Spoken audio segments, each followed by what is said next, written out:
Oh boy, what do you think this next one's gonna be? Next file. 3.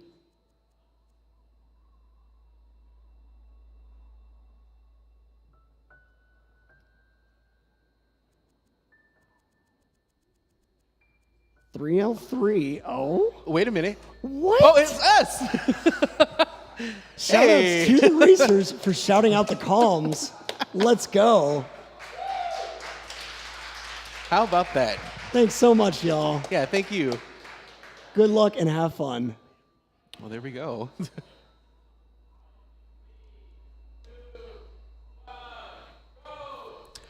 Well, Electric, I think this will be a very interesting race between the two of us. Yep. So we are back in prologue yet again. You know, I think if the commentators ever had a time to be actually biased, this would be it. So definitely going to be a bit more hitting the Msushi comms on this one, I feel like. Yeah, that's fair. That's fair. Got to rep my boy for throwing my name on that file name. All right, and again, we are in prologue here. No drama, getting ever so close to that event line. One of the risky things about prologue is the fact that you have to be over that to trigger the skips cutscene button, which we don't really talk about. So in the pause menu, if you are not in the cutscene, it's resume game and then retry. But if you are in a cutscene, it's resume and retry is replaced with skip cutscene. So if you are too early on that pause, you will die. Yeah. And it has happened in the league. I have seen it. And I've also done it personally. Yeah, it's a rough way to start out prologue in a race like this. It's similar to, I don't know the trick in Mario 64, but the first, I guess, like... The Lakitu skip? Yeah, the Lakitu skip. It's pretty much on par with that. Yep. Yeah, the Lakitu skip, you would think that it's not the most precise thing ever. Like, it's weird. Sometimes you'll mess with it and be like, oh, this is so free. And then some days it's just, no, it's not.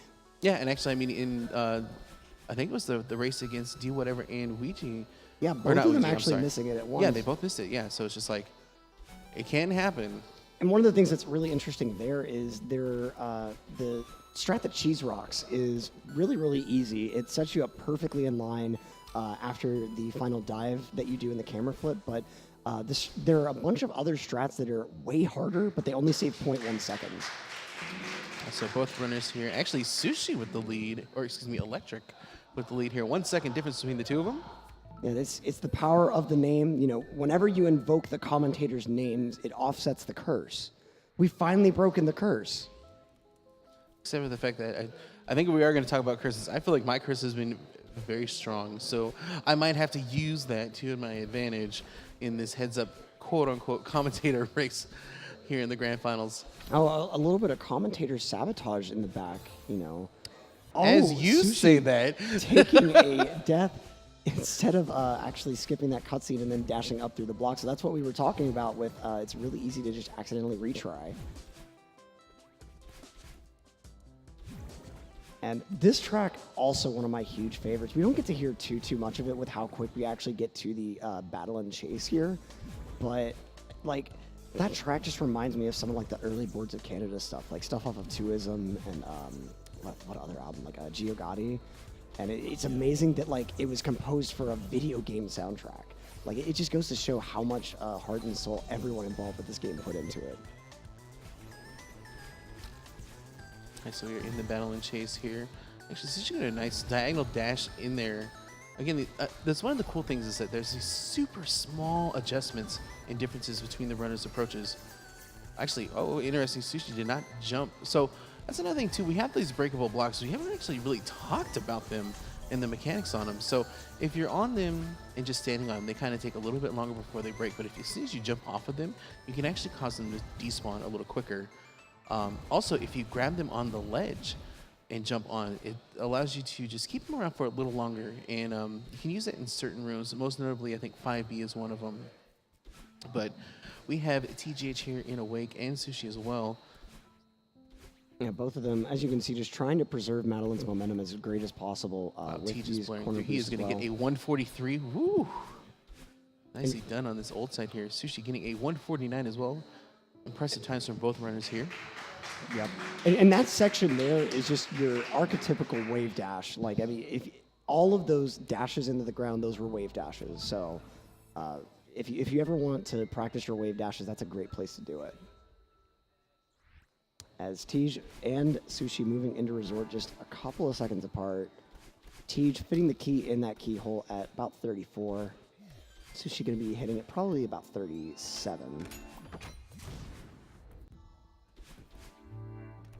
And so we are now back in resort.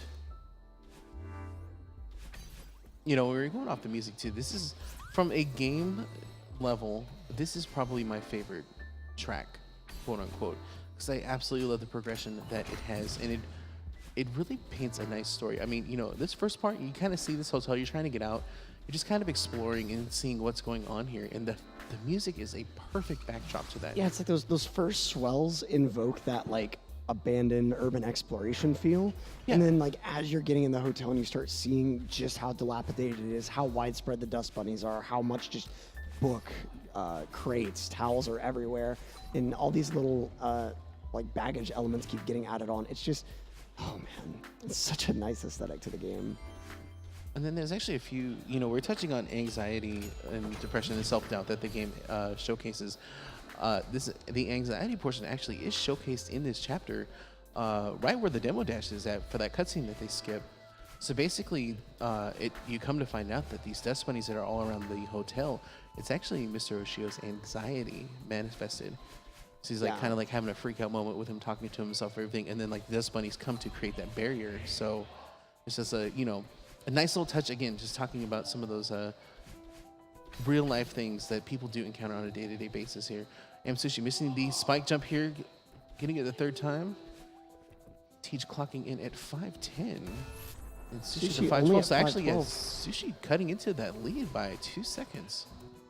But unfortunate that he wasn't able to get that spike jump. And yeah, I think that's really why this game is so endearing and why it's appealed to so many people, is because of the elegant way that it tackles these issues of mental illness.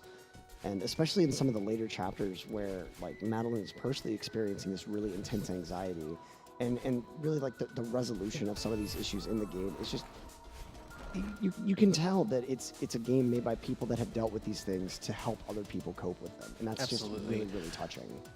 And actually, when Matt Thorson's speech when Celeste won Indie Game of the Year at the Game of the Year Awards, he put on a very powerful acceptance speech and just had a wonderful line there. I can't remember it off. I don't want to misquote him for it, but I know it's available on Twitch as one of the clips, and like is very powerful. Basically, along the lines of like, if this game helped you deal with your own anxiety or depression, just remember that you were the one that made that possible. So it's like just really powerful. I was like, I was on my commute home and he just did it, and I was just like, oh. Yeah. So we are now making our way towards the demo dash room. Yeah, so if you're just now joining us, a bit of an abridged explanation. Even though this looks like a wall of dust bunnies that'll be coming up, looks like a wall, it does have a gap. So you see those like little notches in that huge pile of dust bunnies. There's a full 4-pixel high gap through there, and Madeline's crouch dash happens to be 4 pixels high. So by doing that precise alignment, we can go ahead and pixel perfect dash through there and save a boatload of time from skipping that like whole roundabout way we normally have to go up through that section. And so now they're in the Oshiro chase. Oshiro's anxiety towards you actually staying in his hotel is now just turned to raw anger after Madeline comes out and just completely trashes him. Like, Madeline's trying to be nice and, you know, just let him know very softly, like, you know, I don't want to stay here. I want to keep going up the mountain. But then Madeline comes out and is like, yeah, your hotel's trash and you're trash. And this is his response. And so now Tej in this last room. Now both runners having problems in this and being on death cycle. So we'll see. Ooh. Oh my gosh. Yeah, Tej now on death cycle, and I believe that is going to be a bit of a lead for Msushi at the moment. Okay, so my commentator curse is coming out full force today, folks. I apologize. Yeah, Msushi with that, let's see here, a 747, nice.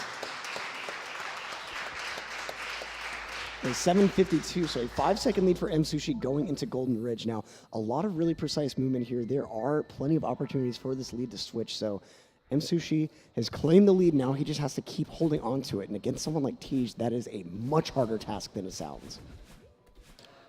I mean, already off the bat, Sushi's movement is looking really strong here in this opening screens of Golden Ridge. That beautiful reverse hyper into a corner dash. Not getting the ultra there, though, so you have to adjust a little bit, allowing Tej to catch up ever so slightly, but taking a death. Gonna have to redo this level over again. Those nice hops. So I'm thinking about what areas might cause some drama here. Obviously not Archie. Archie! I'm still gonna do it that like the doorbell sound. Just Archie. Archie. I just like the way it works. But now like the auto scroll skip, I think we're just going to be really mindful about cliff face in this one. That's what I'm gonna call it. Oh, Yeah. is Tej taking a death in the wall? The spike Yeah. jump room. Interesting. Certainly a little bit of marathon luck, despite this not quite being your traditional marathon, but he will certainly be thinking right now that's never happened before.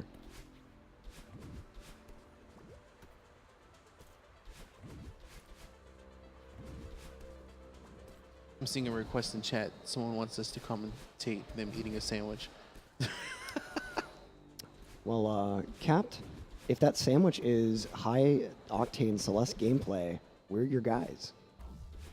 Can you imagine if that's what Madeline made at the end of the run? Instead of just, I made a sandwich. Oh, a super sick PB&J with strawberry jam. I mean, See, I don't know why my mind immediately went to the strawberries being pieces of ham instead. pieces of ham. I mean, that could work too. Someone's going to make a mod for that now, I guarantee it. Although I feel like every version of the ending screen would be the awkward one. 'Cause how many berries are there again? There's like one. There's 175 altogether. Yeah, And I think there's a total of 5 different screens that you can get, depending on your berry count. And then also, it should be noted that any of the golden strawberries, I think they initially will count towards that, but once you get past 175, it doesn't change. At least for now. I mean, for all we know, Yeah, Matt and Joel Chapter 9. might have something a little extra as an incentive to getting 200. Unfortunately, it was said that there will be no berries in Chapter 9. It almost sounds like it's a standalone. To me, it sounds like it's going to be a standalone chapter itself, which will be available. They said it should be after clearing 8C, so it's definitely going to be a continuation, which I'm all for. In fact, I think I'm going to do a playthrough without skipping any cutscenes. It's going to be like full-on first experience again, and I can't wait. But in the meantime, Sushi further extending this lead Yeah, here. 12-second lead going into Mirror Temple now. He's got to be feeling this pressure. Got to be feeling like his head is between 2 hydraulic presses, and there's a man with a thick Russian accent filming. All right, so now we have, again, Mirror Temple here. Now, okay, Sushi's first Mirror Temple, a lot of hangups. He had that death in the tape room by just really going for the gusto there. He's trying to dash right as that pink block is disappearing and just getting the timing off a little bit. And that's a huge risk because you have to do that whole room over. I respect the move, but I almost feel like I wouldn't go for it. That's not something that that Tej would go for in that situation. But then we also have 5B, and 5B was just being a very mean chapter for Sushi in race number 1. So, that has to be on his mind. In the meantime, he's going to get that yeet. Yeet! Nice. The crowd goes nuts. Tej getting set up here as well. Sushi with a wild 5B so far. We got a double yeet, folks. Let's go. Nice. A Well, blessed Sushi run. running into a death there. Not That quite was the sure. quickest retry I think I've seen all weekend. Yeah, that was It was interesting. very interesting. I'm not sure what that was about. All right, here we go. Taking it a little slower. I respect that move. Getting that taper is going to look to be about a 114. Yeah, unfortunate on those mistakes on the end. Probably was on pace for a 110, if not a 109. And actually, Teacher maybe going to 111. So Yep. Teach taking 3 seconds off of that lead just from tape grab itself. And now here we go into 5B yet again. We're always talking about bump stop this and bump stop that, but we have the whole level to worry about. I mean, a lot of these screens are very long, and a death, as a result, sends you all the way back to the beginning. So far, Sushi playing it very clean, but Teach hot on his tail, Yep. As Sushi in that bubs drop room. So let's go ahead and get some silence. And it's good. First try. Very nice. All right, now Teach, the pressure is on. The he's double. also going to get it. Let's go. Let's go. Yeah, you never want to see bubs drop end up making a difference in a race. So really, really great that they were able to both get that first try. And now Sushi getting that nice reverse hyper off of that button. That strat is so slick. Yeah, and I just love how like it looks almost like you're dashing into the button, but it still stays unpressed. It's just a cool little thing. Yeah, it looks like it shouldn't even be possible, but lo and behold, it is. All right, so I want to see if Sushi's going to be a little more aggressive in the mirror screen with some of these diagonal dashes to further just kind of separate himself from Tej. We're going to wait and see. And again, since this level is done very well, we're getting that nice string accompaniment here into this 5 Mirror Temple remix. And Sushi does go ahead and get that Seeker strat there. You could waste a few seconds if the Seeker has to explode before. Yeah, look on Tej's screen. See how the Seeker is missing. So again, that's a time save that Sushi has, further extending his lead here. But Tej has that 1.5 cycle room coming up here. Yeah, and that's probably going to re-even that out, if not save Tej even more time. So yeah, you can see the direct comparison there. Sushi taking 2 full cycles of the Seeker to get all the way over, but Tej getting enough distance from those first jumps, albeit them being much more precise, that he is able to go ahead and make it without having to wait for the Seeker. All right, now we are in the Seeker Gauntlet, and things can go wrong very quickly here. Not an issue for Sushi. Tej following suit. Almost looks like it's just an instant replay of what Sushi just did. Excellent work from both runners here. Sushi getting into the impossible room, but jumping a little too short. And just having a little bit of setup here. Oh, no. It's allowing Tej to catch up. Yeah, we've effectively got a real-time tie, but in-game timer, Tej still behind by about 3 seconds. Again. Sushi just a little bit late there. Just letting Theo go. Oh, no. And that's the lead for Tej right there. Wow. Oh, man. Theo just needed a couple more pixels. That was, man. That was crazy. Because he was in that situation before, and he hit retry, but then remembered to just get it set up there. As we head into reflection here. Can we see some GSA hands in the chat? That is just, that's such a rough way to end that chapter. And almost so clean, too. All right, now we do have Lake Skip coming up as well. So let's see if that one's going to come into anybody's favor here. She's going to get it first try. Oh, Sushi not getting out far enough to get that wall bounce. Getting it second try, though. Let's go. All right, now. So this first section of Link, not too crazy. I think it's a nice way to get the player introduced to some of the new mechanics as they become a vital role into the later half of the level. We're going to have TJ's getting out of Lake here at 15-16. And just a few seconds behind is Sushi. So again, a couple of those mishaps in Mirror Temple causing a little bit of a problem here. We got a 8-second difference between the runners now. But 8 seconds is not a lot of time. Oh, yeah, no. That can easily be, like, completely flipped on the other side by a death in some of these later battle and chase rooms. Sushi's definitely going to want to try to get as close as possible as we head back into Summit again.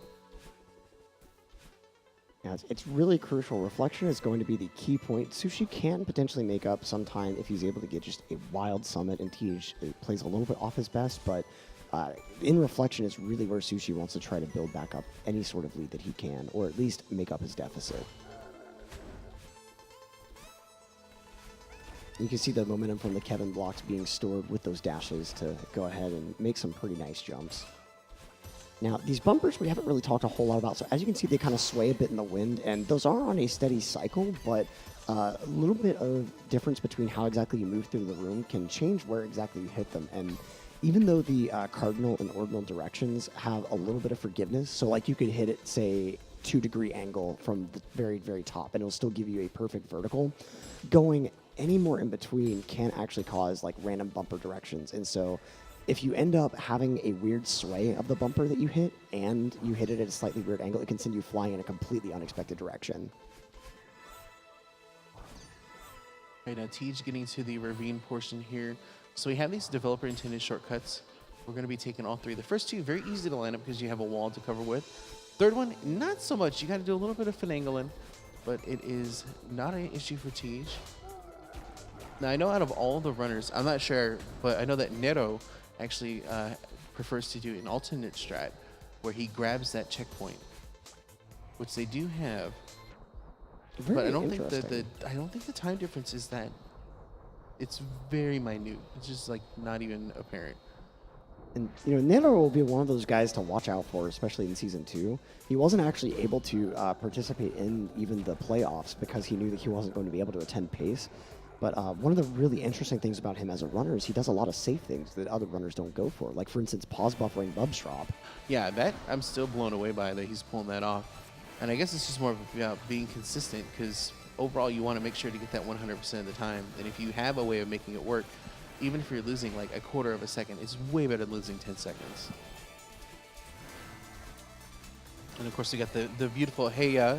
Oh, here we go. Hey ya. There we go. I owe the chat that. We owe the chat that. Such a good song, man.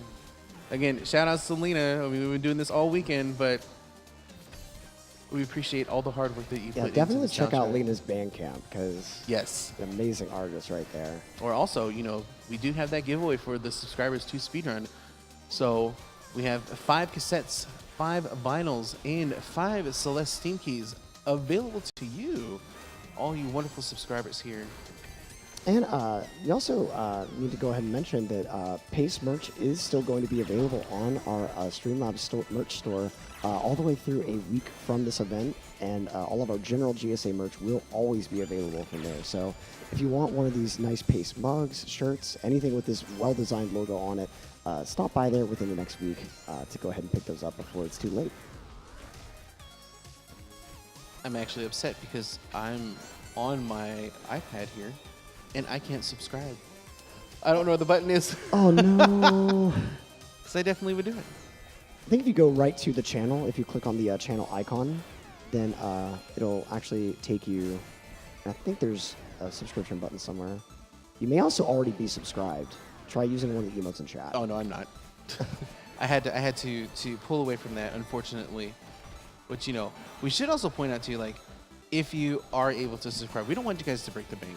You know, like, don't put yourself in that spot. But if you are able to, definitely show that support.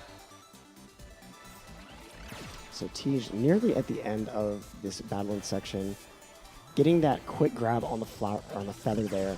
That feather there, so we haven't really talked a whole lot about this tech, but you want to grab the next golden feather before the previous one expires, because otherwise there's a decently long animation of, ooh, Sushi taking that death midway through this room. Oh, okay. So somebody actually gifted me a sub just now. So you didn't have to do that. Huge pogs from an anonymous gifter who is probably just Twitch's name of saying that. Well, thank you so much, Mr. or Mrs. Anonymous Person. I feel like I need to pay it forward. Yeah, let's go ahead and see some GSA pogs in the chat real quick. Oh, yeah, actually, I do like this. I do like that pog emote. There we go. All right, so now we got Sushi coming in at 2024.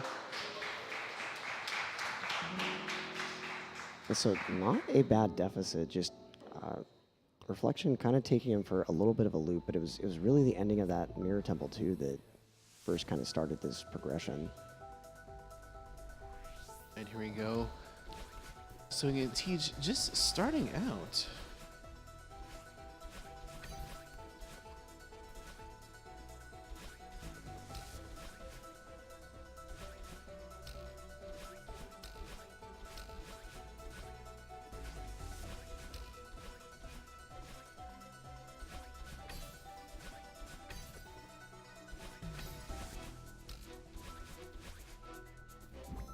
I apologize because that intro gets me every single time I hear it.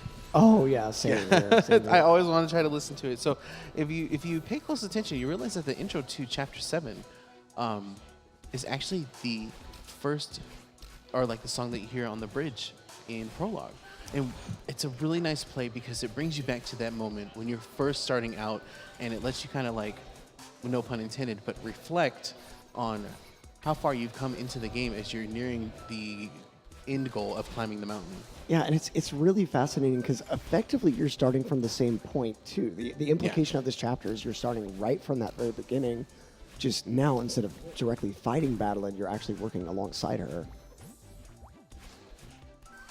It's really fascinating too. I don't think we've touched on Madeline isn't really a true antagonist in that like she's trying to defeat Madeline or anything. Mainly, she's just trying to help her, but in her own way of that like self-deprecation. Oh, you're not a mountain climber. Why are you bothering to do this? And it comes from a place of not wanting her to be hurt, but of course it ends up having the exact opposite effect. And then also to just each section has like the same elements from each part. And actually, I love 1500's rendition because you got that theremin coming in and just like this nice spooky woo kind of thing, and it just fits so well. Yeah, my favorite is definitely the Mirror Temple where you have the calm before the storm. It's just such cool effects all the way around. So Tej entering that 1500 section. And then again, it's every chapter has that first steps kind of melody coming through. I think I like 1500 because when they try to go into that, there's just some nice chords that come along with it too. And again, someone out there put each of these segments together and had them play at the same time, and it's really great. Oh, again, Sushi getting ahead of himself here on Death Cycle yet again, trying to figure this one out. This has been a pain in his side. 2 races in a row. Okay. Able to get out. Yeah, I But definitely Tej- feel like we're going to be seeing a little bit of practice on that room and debug mode between that and this next race. Tej getting out of 1500 here.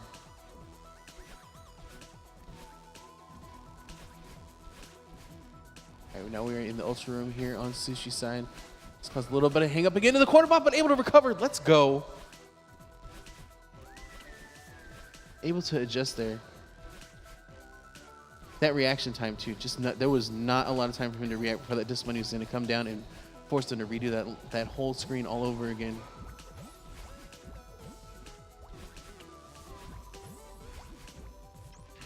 So we got Tej getting set up here. Again, playing it safe, going for the traditional auto scroller skip.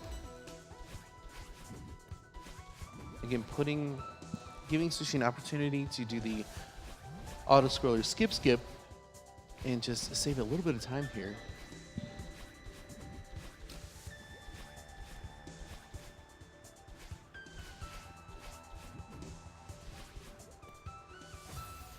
Oh no, Sushi dying on this snowball room. Not getting enough distance there.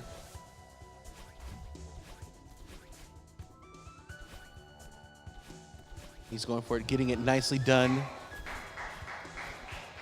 As we got Tej going into the battle and alley-oop portion here, about to get out and get into 2500. Got Sushi showing off a little bit of swag there, climbing up that side wall instead of chilling on the auto block.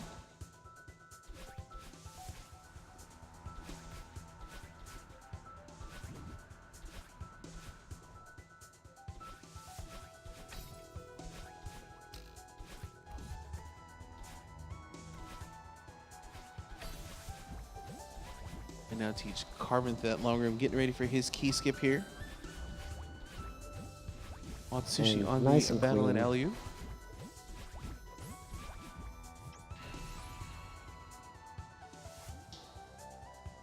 So real quick, we'll talk about the merch that we have available here through Streamlabs.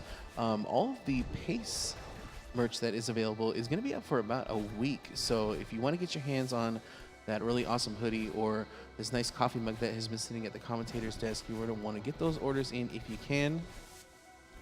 I'm actually definitely picking up this coffee mug. The more I see it, the more I want it at my desk because I really like it. Yep, very, very well made, and especially the logo just really nice and striking. And all our general GSA merch will be available for any time after that week. It's just the PACE-specific merch that is only available for a limited time. We got Sushi threading the needle here, going into door skip. Yes, meanwhile, TH is starting out his flags. Let's go ahead and see how his door skips go. Okay, Sushi, nice and clean, going to be making his way out of the Mirror Temple very shortly. Also, real quick, shout outs to Leafy Green Tees. Thank you so much for that sub via Twitch Prime. Appreciate that. Enjoy the emotes and the badge.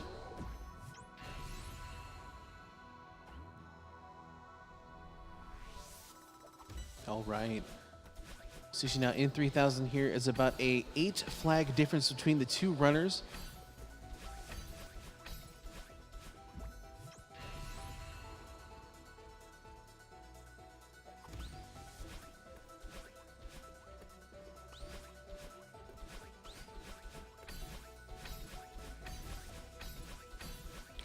Just carving through here.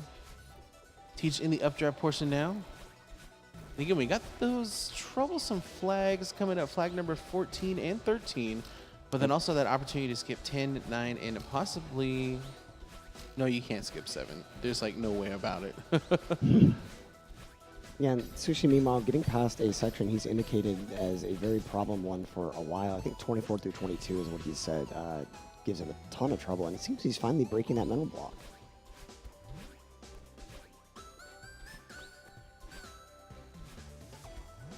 Now Teach on flag number 11. We're going to see if he's going to skip out on 10. He is. Oh, Sushi taking a death on 15. Again, just not getting enough height there.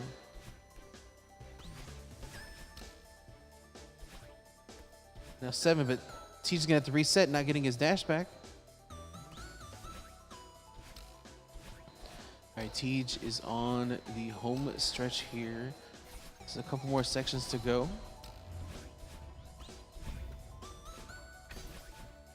Sushi now getting into flag number 11.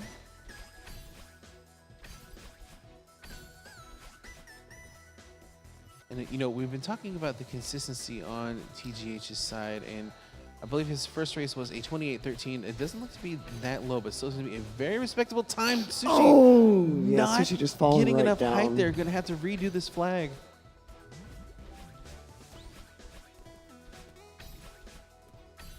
Tej, meanwhile, getting to flag 1, going to be wrapping up with yet another lower 28. Going to be, well, probably closer to a mid. All right, and Tej is going to take the second game here, clocking it at a 28-24. Give him that clenched fist there. He's 1 away from taking this one home. Sushi now on flag number 4. So a very nice time, to say the least.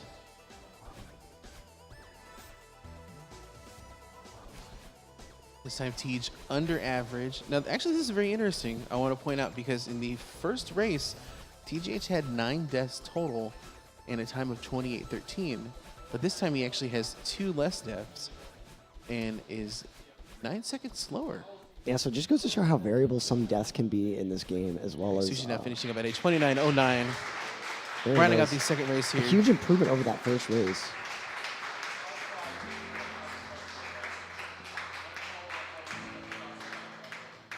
A nice little look at Msushi, relatively relaxed. Going to be looking towards the Getting that camera on. And of course, Tej. Give him that little thumbs up. So, that's race number 2. Tej currently with a 2 win, and Sushi, unfortunately, with 0 wins. So Sushi gonna have to win out these next 3. He's gonna have to win out. You Now know, it's if Tej is the Titan, I really feel like Sushi is the only one that could be the Titan Slayer. He's really been playing out of his mind throughout most of these live finals, and yeah, definitely. I mean, just a few mishaps here or there, nothing too wild. And actually, we're hearing the 5B music here, so trying to get a little bit of practice in some of these rooms. So it's nothing too crazy, but he's just gonna have to knuckle down. I mean, he got his bubs drop. That was really nice. Again, that tape room, just avoiding that mishap there. But there's just some screens that he has to clean up.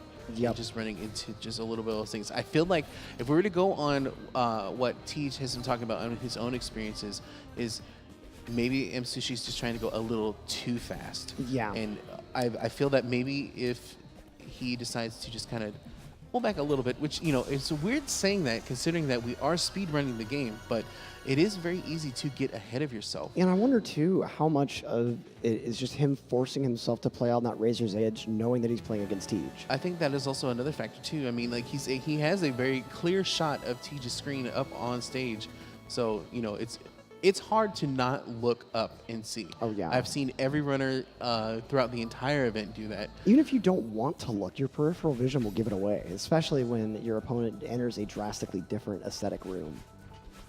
And actually, yeah, this room in particular, in 1500, that second screen, just giving a lot of problems here. And I respect this move, getting that practice in, just trying to knead out those knots that have been occurring. Yep, making use of the debug mode right there. Now, which is very nice to have. Now, real fast, so that I can be at my A game, I'm going to make a quick trip to the little commentators room. But okay, well, we'll while right that is back. going on, I'm actually going to showcase off that mug that I was talking about right here. So this bad boy right here, you can get, this is a limited edition. It's going to be on for about a week longer. I'm definitely getting one of these and having it at my desk to commemorate this first inaugural event here at PACE 2019. You guys can get that over at the shop. Let me see if I remember the code here as I type this in. I'm probably going to mess this up. That's all right. Is this it? There you go. Get that merch, folks. But yeah, looking forward to it here. And again, don't go anywhere because we still have a lot of racing here in Celeste. Again, there's a definite possibility of Msushi pulling that reverse sweep. But then also we have Super Mario Odyssey coming up as well. And with the two fantastic commentators, Limcube and D-Dangers, two people that I idolize. I'm just going to put it out there. I can gush about them. I absolutely love their commentary. Even before stepping up and doing commentary for GSA, I was just captivated by their online chemistry and just doing an amazing job.